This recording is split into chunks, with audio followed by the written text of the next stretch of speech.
اب آگے شتیات صوفیہ ہم پہ بائنڈنگ ہے، ہمیں اس پہ کرنا چاہیے یقین، اور یہ کعبہ استقبال کے لیے چلا گیا کئی بزرگوں کا. میں بتاتا ہوں. ہاں جی.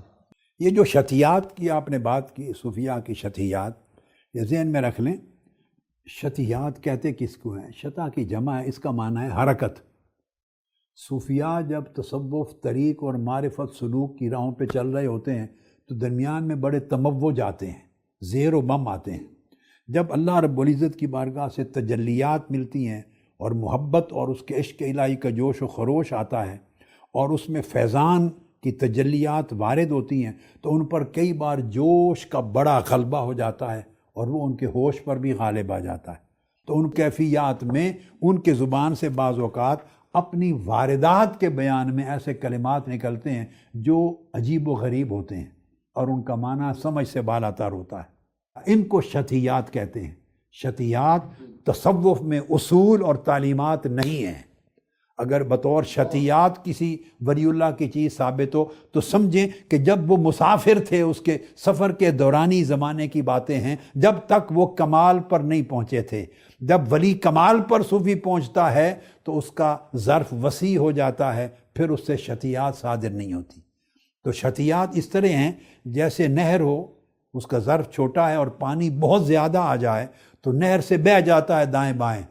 تو جب پانی بہہ جاتا ہے، اسی طرح واردات جب انسان کے باطنی ظرف سے باہر بہہ جاتی ہیں تو اس کلام کو شتیات کہتے ہیں.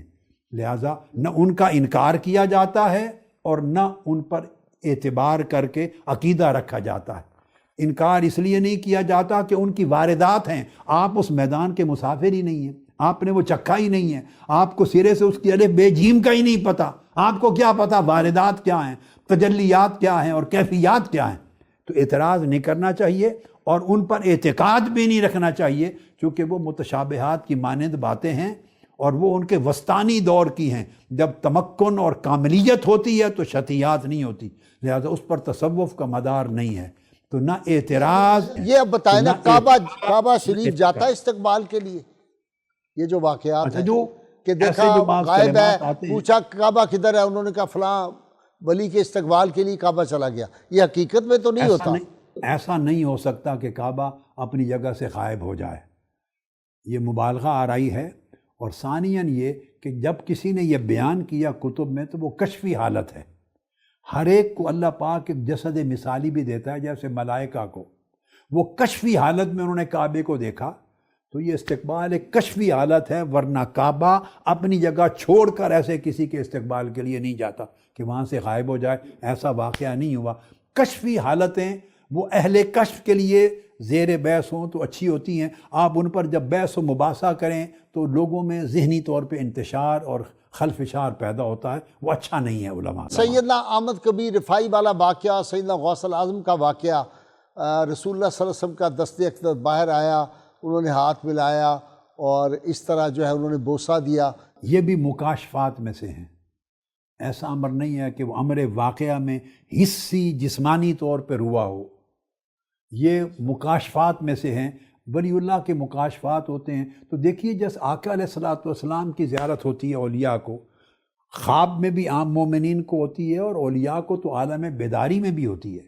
امام جلال الدین سیوطی رحمۃ اللہ علیہ نے خود بیان کیا، امام عبدالوہاب شعرانی سمیت کئی محدثین نے اس کو نقل کیا ہے اور اعتماد کیا، کئی محدثین نے ہر مکتب فکر کے، کہ 72 مرتبہ انہوں نے عالم بیداری میں آقا علیہ السلام کی زیارت کی اور استفسار کیا.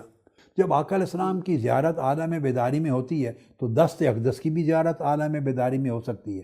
یہ کشف ہوتا ہے، اس کو حقیقی واقعہ پہ معمول نہیں کرتے. بعض اوقات کتابوں میں اس انداز سے کسی نے بیان کر دیا ہے کہ وہ ایسے بیان نہیں کرنا چاہا تھا، تصریح صحیح نہیں آئی، لہٰذا اس کی تعویل کی جانی چاہیے. لوگ آپس میں جب سے بریلوی، دیوبندی، اہل حدیث، وہابی، موافق، مخالف، سارے دین کو، مسالک کو دنگا فساد، جھگڑا، تو میں بنا لیا ہے. لہٰذا کتابوں میں کوئی چیز اگر نادرست بھی لکھی گئی تو اس کو اچھال کے پورا مسلک بنا لیا جاتا ہے اور ایک بات کو پکڑ کے پورے کل کا انکار کیا جاتا ہے. یہ طوفان بدتمیزی دین کے اندر اچھا نہیں ہے. جب حدیث کی طرف میں نے کہا موضوع چیزیں منسوب ہو سکتی ہیں تو اس طرح کتب تصوف میں اور عام کتابوں کے اندر ایسے حکایات کا بیان آ جاتا ہے جو واقعہ مکشوفات میں سے کشفی ہے، مگر بیان کرنے والے نے اس طرح بیان کر دیا کہ لگتا ہے کہ عالم واقعہ میں حصی طور پہ ہوا۔ تو یہ علماء کا کام ہے کہ ان کی صحیح تعویل کریں، نہ یہ کہ اس کو پھیلائیں اور اس کے اوپر پھر گپ شپ کریں۔